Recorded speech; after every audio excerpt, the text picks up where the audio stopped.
Good morning, Grace Church. If you don't know me, I'm Pastor Brad, and I am glad that you are with us. We are in our second week of our All In the Family series, where we're talking about different facets of what it means to be in a family. And that it's kind of the basic building block of how God wired humanity. But that beyond that each one of these areas, you can extend beyond the family or the piece we're talking about to broader community. So last week we talked about what, church? Who remembers for bonus points? Wow! You guys remembered last week! That's awesome! Marriage, wonderful! But we said that message wasn't only for those who were married. That yes, obviously this was a direct scenario for marriage, but that the principles of marriage apply broader, that it is kind of the template for what God intended when it came to community in general. This week we are going to keep going in this series talking about different facets of the family, because we called it All In the Family, because when it comes down to it, the way the Bible talks about it, we need to be all in as families. That is the basic building block of society, the way God established it. And if we do that and we recognize that applies to all of community, whether it's our church, our neighborhoods, our country, and God willing, the world, for how God's designed it to be. So this week we're going to look at something that kind of is the next step off of marriage. If we talked about marriage last week, what do you think we're talking about this week? Divorce? No. Wow. The most pessimistic possible conclusion to that came from my father. Awesome. Wow. So we do have marriage counseling hours available, so just we'll talk. No, in a much more positive light, I was hoping you would go with, well, marriage, first comes marriage. There we go. You guys don't know the little rhyme? I thought you were going to keep going with it. Baby first comes marriage, then the baby carriage. There we go. See, thank you. You're not going to sing it for us? I'm disappointed. Okay. Well, we are talking about what comes with it, the idea of parenting. Okay? Now, I do think that although they're tricking you because they're awesome, our tech team is covering the fact that things aren't working. They'll be maybe a little behind on what I'm saying, but it's because they are working miracles back there, and it's not actually communicating from my computer, but they are wonderful. We are talking about parenting. And I want to give you a little quote. This is from Paul Tripp. Has anyone heard of Paul Tripp? He is an author, he's a pastor, speaker. He's written a bunch of books. He's written books, Biblical Guide to Parenting Teens, The Age of Opportunity, talking about the teenage years, parenting, gospel principles, all kinds of stuff. He's written extensively on parenting. And here's what he says in a book called Why Parenting Strategies Won't Work. He says this: the goal of parenting is not control of behavior, but rather heart and change, or life change. Do you catch that? The goal of parenting is not control of behavior, but rather heart and life change. So often parenting strategies, and let me tell you, the advice that is given to parents is all about behavior management. And as we're going to see, that you can manage behaviors without changing the heart. And that is actually a very dangerous thing to do. Because what I want to say here is that's missing the goal of this whole parenting thing that God set up. And he goes on and keeps saying, no matter how successfully you control. That's so much of what parenting strategies are about. That's so much what the advice that is given when it comes to what should you do as parents. And let me tell you, parents ask, what should I do? Because it's crazy and there is no instruction manual. It's all about trying to control what's going to control your kids. But as much as you try, no matter how successfully you control their choices and behavior, so what they look like, the external, your control cannot and will not free them from their deeper need, which is what, church?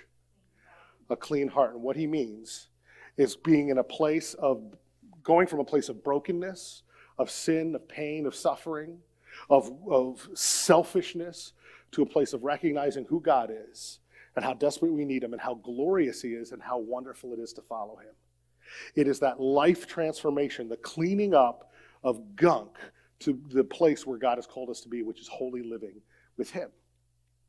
See, so often we want to say, well, you look like you're doing the right things. And here's the problem.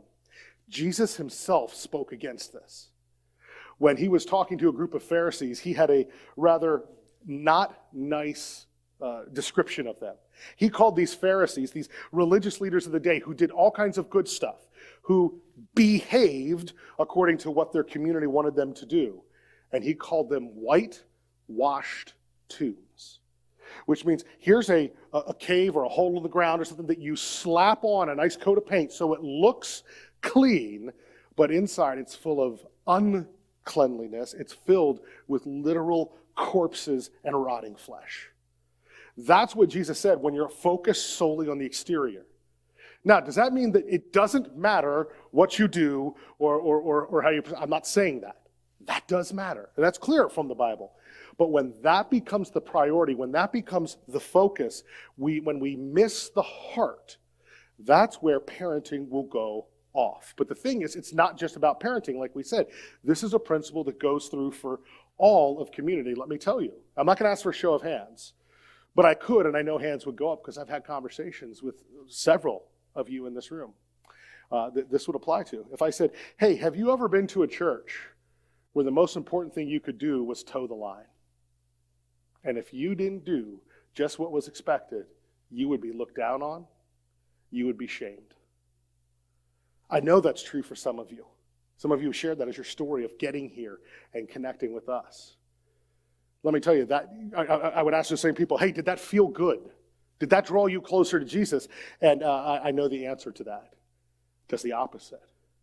When we focus on the exterior rather than the interior, we actually drive people away from what the goal of it's supposed to be, which is a clean heart, a restored life with Jesus.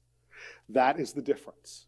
And that's what we're going to dig into. But I want to start with this, the idea that there is a plan to parenthood, meaning that this was designed from the beginning. Last week we talked about the similar thing with marriage. We said it was ordained from the beginning, and we're going to look at a very similar, actually some same verses as we looked at last week to affirm this idea that parenting is not an accidental happenstance of evolution. Instead, what we read in Genesis chapter 1, starting in verse 27, it says, God created man, humanity, in his own image to reflect him, his beauty, his creativity, his glory, and the representation of his authority in all of that. In the image of God, he created him. Male and female, he created them. We looked at this last week, that was the basic wiring from the beginning of how God designed things to be. That men and women would come together and they would form these relationships, these mini communities that would blossom into more. And it says then that God blessed them. After he created them in this community, he said he blessed them. Is blessing a good thing or a bad thing? Good thing. Okay. 1% of you are awake. Well done. Because trust me, the questions can get much harder. Blessing is good. If you were confused on the topic, blessing is good. So when it says that God blessed them, this was a positive outcome of the marriage. And what does that blessing mean? It says, and God blessed them and said to them, look here, what the content of the blessing was. Be fruitful and multiply and fill the earth. As we've shared before, we've looked at this passage many times, that this fruitful and multiply and fill is much more than biological reproduction. But just because it's much more, we have to understand this as just a basic principle. It is by no means anything less. So while it can mean that you can fulfill this without ever having children, that is possible, that there's more to it, that it goes beyond, it does include as its base level foundation that part of the design from the very beginning of all creation was what, church?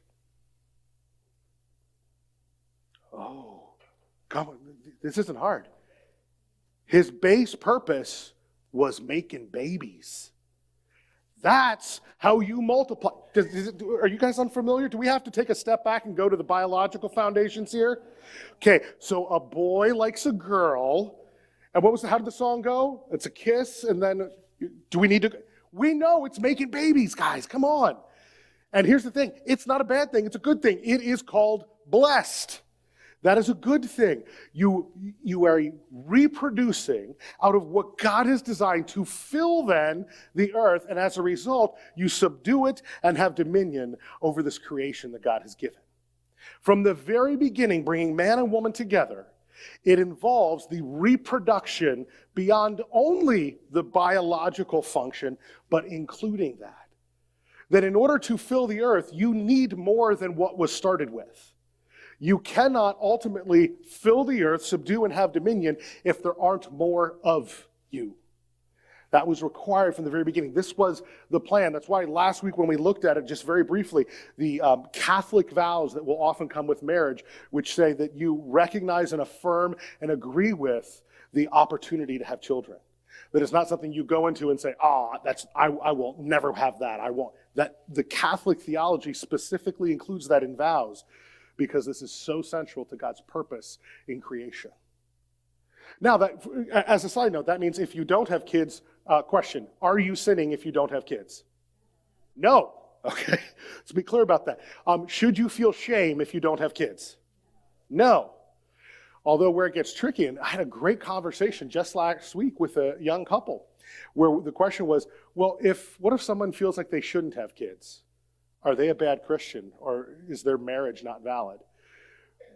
Here's the thing. We like to come up with rules. We like to come up with reasons to point fingers and all this stuff. And while I do believe there should be an openness to kids within the context of marriage, I'm not about I don't think that's a major issue for us to hang our hats on. I don't want there to be so much shame involved. If you're really wrestling with some of that, I would love to have that conversation with you. Let's have coffee and talk about it. But I'm not going to make some declarative statement from the stage about that, because that's not going to move us in the direction that God wants. God wants us to reflect his image to the whole world. And that happens in marriage and with kids. And it clearly is part of his plan that was intended from the very beginning. And then this thing did happen after all of this. You see, we've looked at Genesis 1, and last week we also looked at Genesis 2. Then something happened for those of you who are familiar with the Bible. Genesis 3. What happened in Genesis 3 for those who are aware of that? The fall. So, it was summer and then autumn came. Is that what we're talking? What? Oh, say it with some more gusto, Kay. Sin! Yes. Well, and we should say it with gusto because we like it. We like to sin. We do it all the time. We make excuses for it. We almost hold on to it, even though we know it's killing us and destroying us. And that's the thing. Sin entered into what God had designed, and it messed it up. So it's not the perfect order that what it was, but we need to do everything we can to go back and make it reflect what it is. And that is the fact that parenting is planned. In fact, I'll say it this way. Parenting is God's intentional plan to replicate his loving community in creation. In order to fulfill the image, he said, all right, make more of you. And it's funny, of all the commands for us to buck against, you do realize that making babies is fun, right? No, ladies, understand, I didn't say having babies, okay? I was in the room with my wife. I know that the having the babies isn't necessarily the fun part. But what we were commanded to do is something that he blessed and made enjoyable for us. And it's not just from the physical enjoyment. There is an intimacy in that whole process that has the blessing of children that we have to stop being weirded out about. Like some of you right now are like squirming in your seats. I can see you where I said the phrase, it's fun to make babies in church. Listen, it is. Like I said last week, there is an entire book in the Old Testament that every middle school boy that's ever been in youth group knows about called Song of Songs, right? Which, if I just read it without you knowing it was a book in the Bible, you would probably question my role as a pastor, okay? Here's the thing, intimacy is good, and the result of true intimacy is the reproduction of that image, of those two image bearers coming together, whether it's in kids or in other ways in creation. But it is God's intentional plan to replicate his love and community in creation. And this is beyond just what we see in Genesis 1. You guys are probably familiar with a couple of these. Psalm 127, we read these verses. Behold, children are a heritage from the Lord, the fruit of the womb a reward. Like arrows in the hand of a warrior are the children of one's youth. Blessed is the man who has his quiver filled with them. So here's the thing. A full quiver means what? Lots of arrows, right? And this is being paralleled to children. Here's the thing. What is the point of an arrow? Yeah. You shoot at something. I love this because it creates this principle. Are you supposed to keep your kids with you that they never leave your side forever? Some of you are thinking yes. The answer is no. It doesn't mean that you don't get to put them back in the quiver and they get to keep being used. There's so many beautiful principles to this. But the whole idea is that the whole point of having an arrow is for it to do its purpose.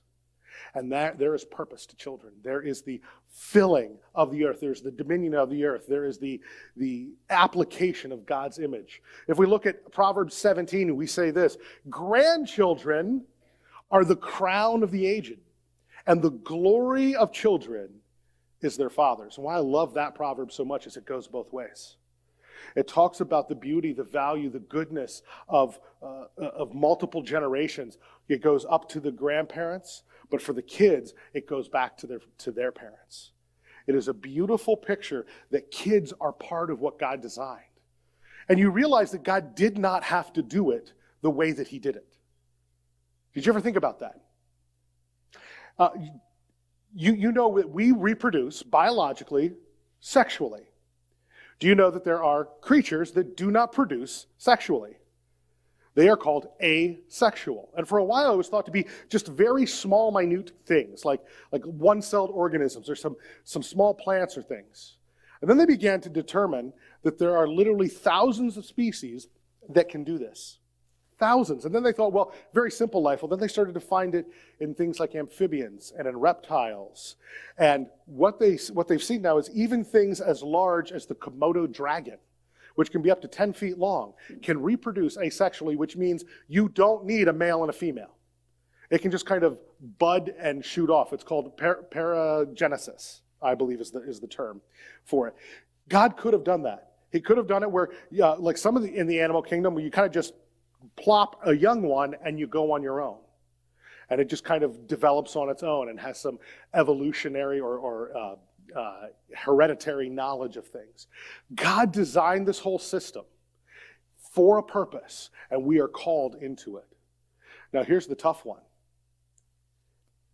Regardless of how well you do it, there is no guarantee of the outcome. Regardless of how much effort you put in, regardless of how many books you read, regardless of all the knowledge you might gather, there is no guarantee. But that doesn't mean that you've done it wrong or that God's purpose was off. The fact is, God has given all of us, and if you weren't aware of this, all of us includes little people, this thing called a will, and you can choose.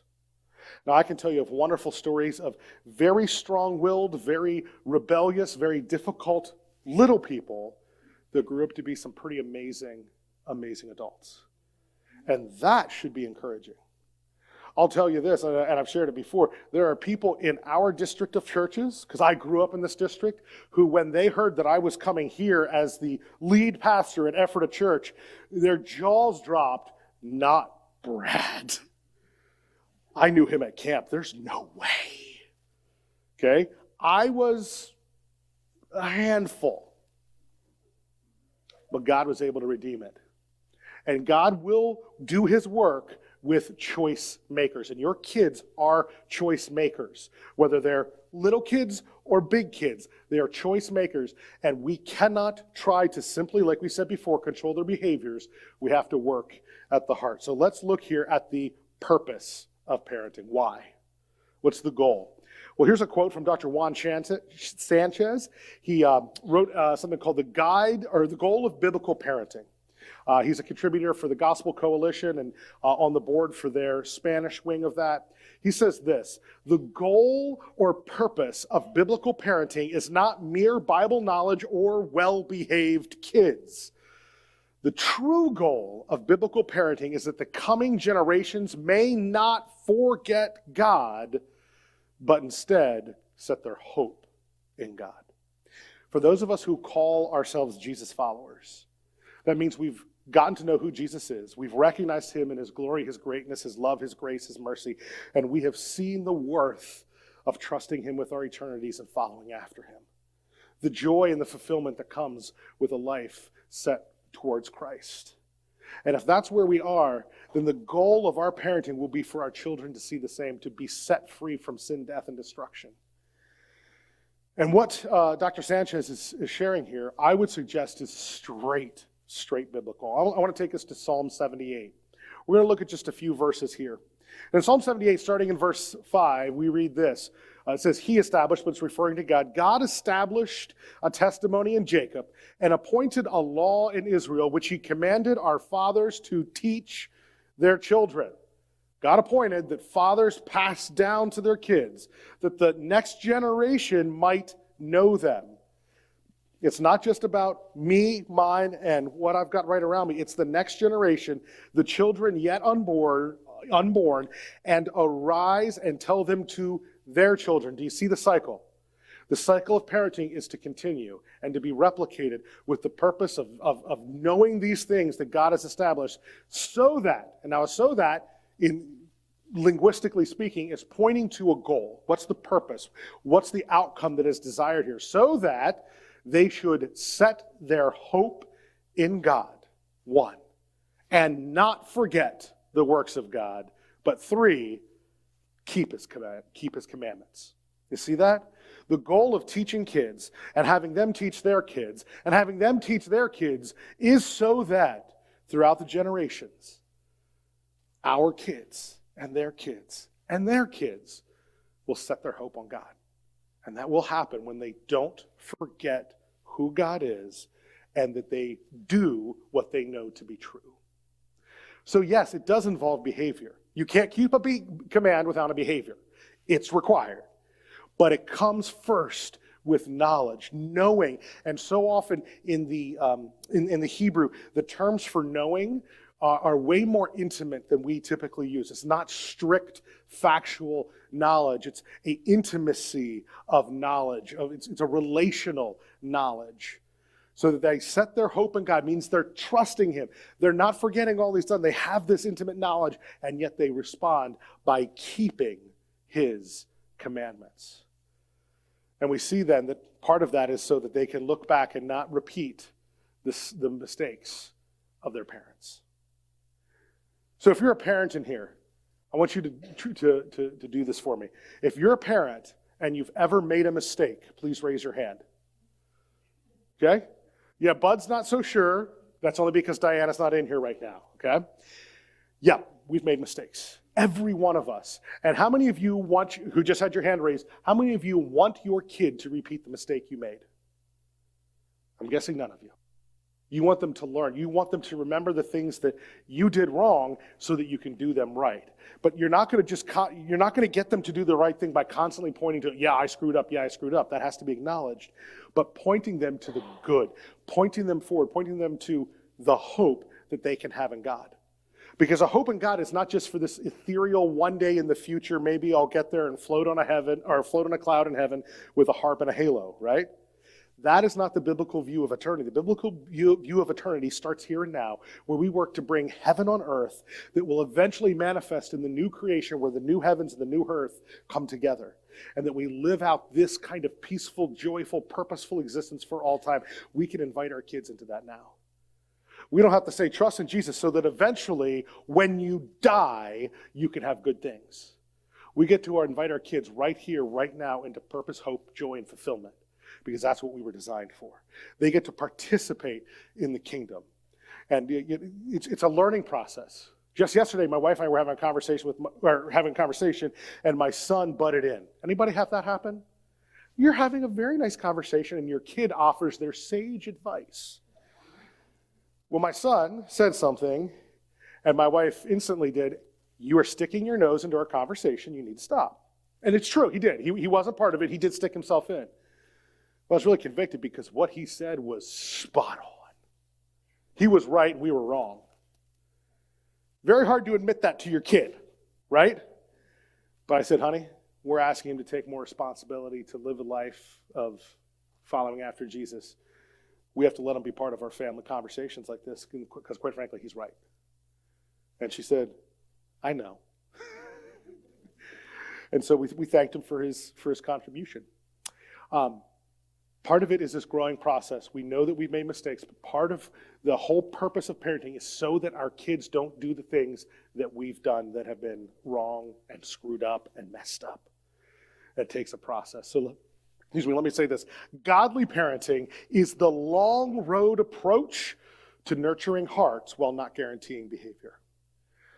I love my boys so much. A number of years ago, when we were running Awana, my oldest son, on his way home, gave his heart to Jesus as a result of what happened during his time in Awana here. I'm so excited about that he said, I want to follow Jesus with my whole life. Just this past Easter, for those of you who don't know, my youngest son, as like your quintessential pastor's kid, right? He gave his heart to Jesus on Easter Sunday, right? He just had to top it. This is so cool. It happened really as a result of conversations we were having with him, but also that our kids' ministry staff were having. And I want you to know that what our staff are doing downstairs right now with our kids matter. They have been talking with him for months and talking the idea of sin and what's the problem with sin and what did Jesus do and why does that matter and what would that mean for you? And he told us, I've been thinking about this for a while, but I wanted to make sure I understood it. I made this decision for me. And I've done that now, and I want to accept what Jesus did and be part of God's family. That happened because of what our kids' teachers are doing. So I know it's a lot of times hard work. And depending on the kids, it's more hard work than other times. But what you're doing is making an impact for eternity, so thank you. And that's why I can say this whole parenting thing, it's more than just the parents. And we're going to get to that in just a minute. But we have to understand, too, that it's a long road approach.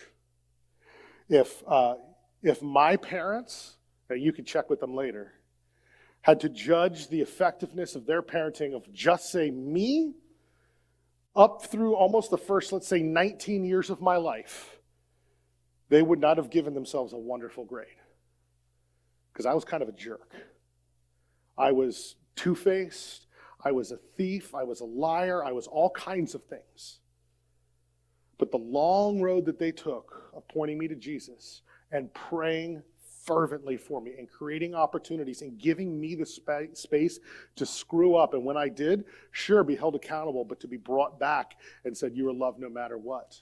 That long road approach ended with when I was almost 19, I gave my heart to the Lord and I was radically changed. But they spent almost 2 decades with me being not a nice person, okay? Insert whatever colorful language you need to get the intensity of that statement.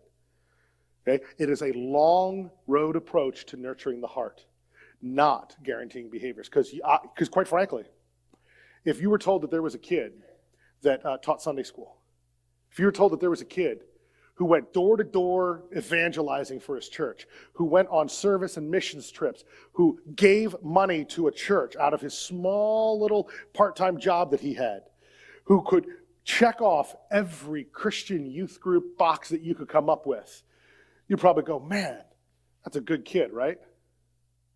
That was me.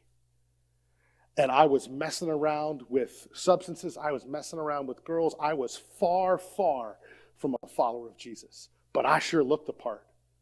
When we get so focused on the outside that we miss the true heart change, the need in there, that's where we're messing up when we're parenting. And that's not to bring any shame on. I'm in the midst of this sludge just like everybody else who's got kids. But we have to stop focusing so much on the exterior and focus on the heart. Okay? So let's go lastly to the practice of parenting. And we're going to blitz through a few different passages, but I want to give you a warning. Because this is where it gets problematic. Everybody has the answer for you in how you should parent your child. Everybody does. If you must always. Let me tell you, there is no ultimate perfect. I'm stating that right now, that it is very situational. But quite frankly, we use the Bible in ways that I don't believe the Bible is supposed to be used in this category in particular. Let me give you a warning. Perhaps you've heard of this saying, spare the rod. Now, is that biblical? No. That is not in the Bible. What it says is this is Proverbs 13:24, whoever spares the rod hates his son. Doesn't spoil him, hates him. And goes on, it says, but he who loves him is diligent to discipline him. So we take from that, the rod. This means that the Bible is commanding corporal punishment. I will say this, I believe the Bible allows for corporal punishment. But this is not commanding corporal punishment. We have to be careful. There's a distinction there, because if we think it commands it, then we think anytime someone is not for something we think they should, we think they're sinning, we think they're violating Scripture, and then we step in and tell them how to do their job. This is very problematic. Because quite frankly, if we're going to say this demands, because it says rod, if we're going to take it that literally, if we're going to say that we can't look at the principle, and that is so important for any Bible study. Before you go to apply something, you have to understand the principles and the context along with the interpretation before you apply. Because there's a whole lot of things that the Old Testament says and the New Testament says that we don't do literally because we apply that principle there. But it's when something we believe in, then we can tweak it and go back and say, it said it, without applying both the context and the meaning and the principle behind it. Because do you know what a rod was? Do you have any idea what this word rod, how it was used? A staff. We're not talking about a go outside and get a switch. This word was used in Exodus 21:20 as a commandment against masters if they used this rod to murder a slave. How many people will get murdered by little switches? I'm going to tell you not many. In fact, zero. However, a large rod, let's say something like a broomstick or a closet rod, something like that, which this word refers to, so they're saying, that could kill somebody. So if we're going to say that it's commanding this, then that's how we do corporal punishment. How many of you are ready to go, we're going to beat our kids with large wooden sticks? I'm guessing we're not okay with that. The principle here is appropriate discipline, appropriate consequences. That's where this is getting. And then it says, but he who loves him. So the hating, if you don't discipline your kids, you're hating them. It says that he who loves him, it's a Jewish rhetorical device where it says hate is this, love is this. So the opposite of hating your kid, which means don't discipline, it says who loves him is diligent to discipline him. But that word discipline, in virtually every time it's used in the entirety of the Old Testament, refers to instruction. It refers to training up towards being able to accomplish a task well. It has nothing to do with punishment. It has everything to do with I'm giving you more information. So we have to be very careful, because we can look at things biblically and say, clearly this is saying that every parent should always. This is not saying that corporal punishment is wrong, but it is not saying that you must always. And those are the distinctions we need to have. We need to have grace with how we use these practices.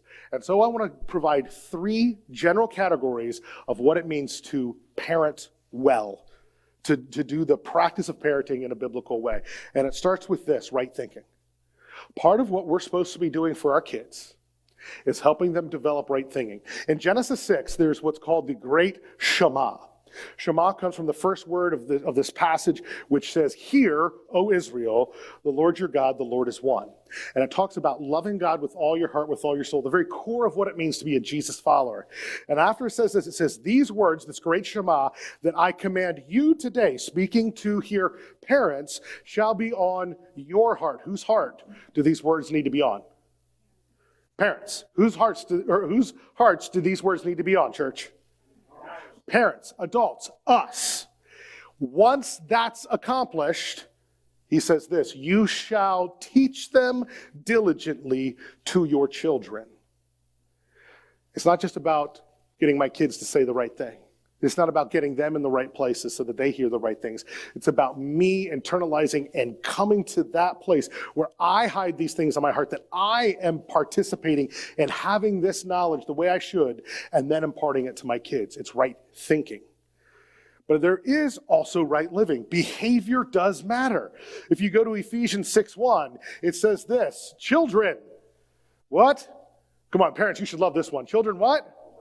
Obey. You got to say it like that. Obey. Because you know they're disobeying, right?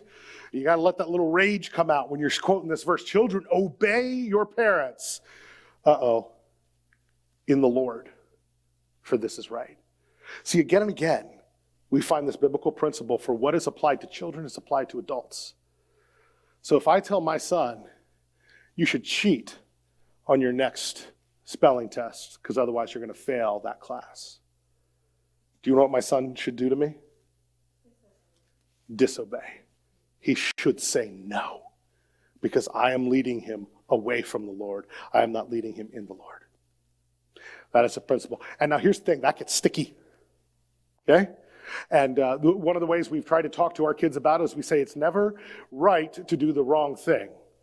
Okay? You can't have a right reason to do the wrong thing. Now, if you can go to some crazy big ethical things. And that's, again, a nice coffee time conversation. So if you were in World War II and hiding Jews in your house and Nazis came and said, are you hiding any Jews? Is it right to lie? No. And yes. The problem is the Bible teaches kind of both. And now we have to figure out how to integrate those. Okay? It's hard.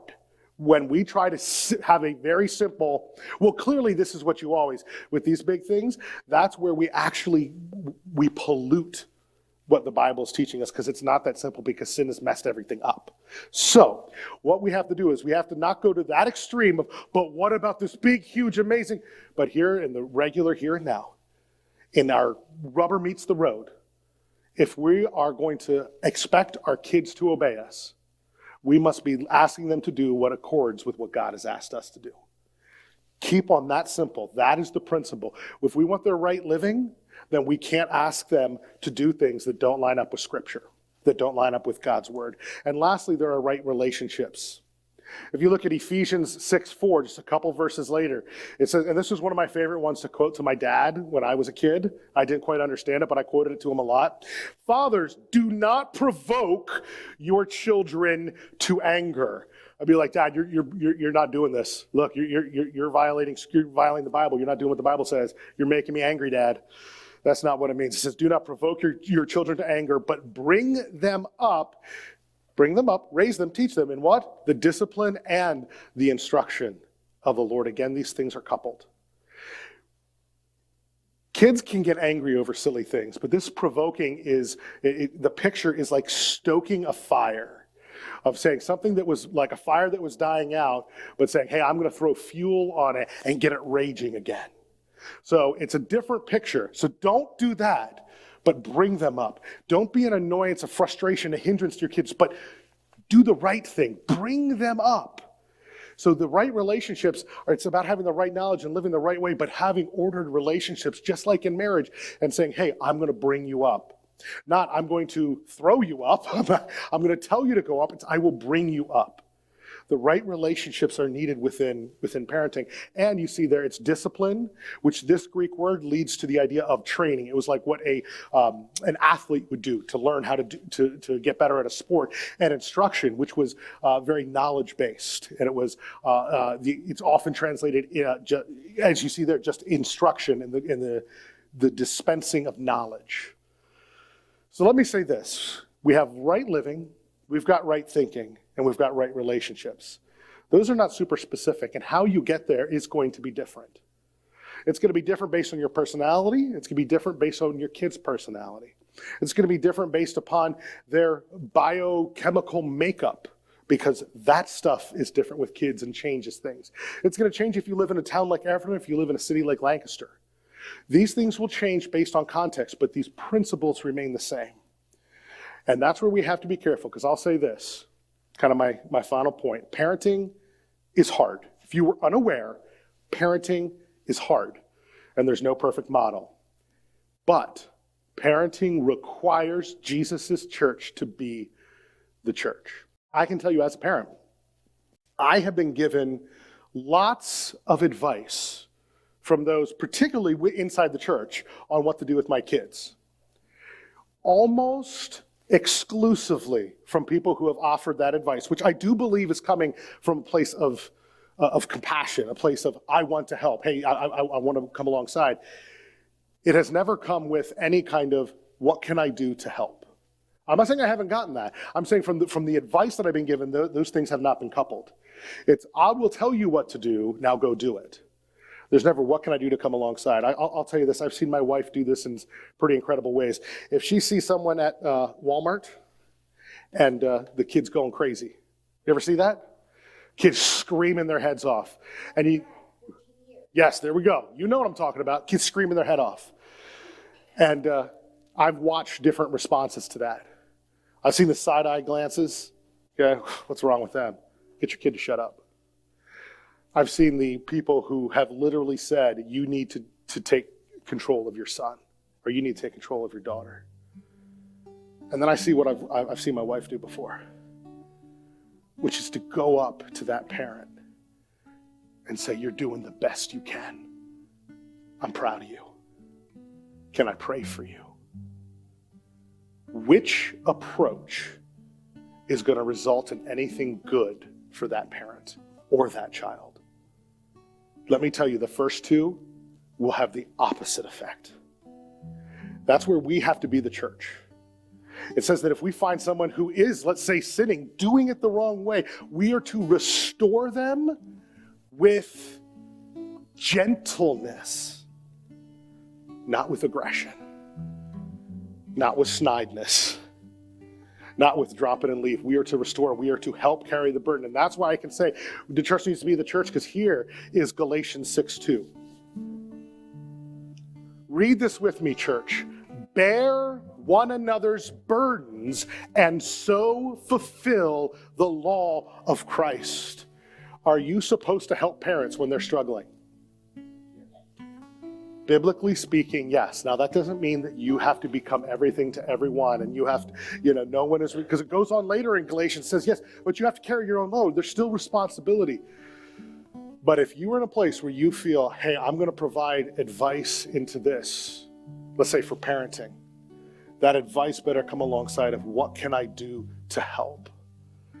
That's what Jesus did. Jesus gave us some hard things, some hard sayings, hard things to do, and said, now I will carry the load with you. In fact, he bore the full load of our sin when he had no reason to pay for it. He didn't need to. He did it because he loves us. That's the same thing we're supposed to do. We're supposed to reflect that. And how does this apply to our community? Well, church, my kids who have come to know the Lord came to know the Lord, yeah, sure, because we preached the gospel to them and taught them and read the Bible with them. We did a lot of that hard legwork. But they also came because so many of you invested in their lives. That's what it means to be the church, to come alongside. We must do that. The broader principle to community is that we can't just say it's someone else's job, it's my job to help this continue, to help image well God's image in the world around us, with little kids, with big kids, and in between. And some of us are bigger kids than others. I get that. Let's bear one another's burdens.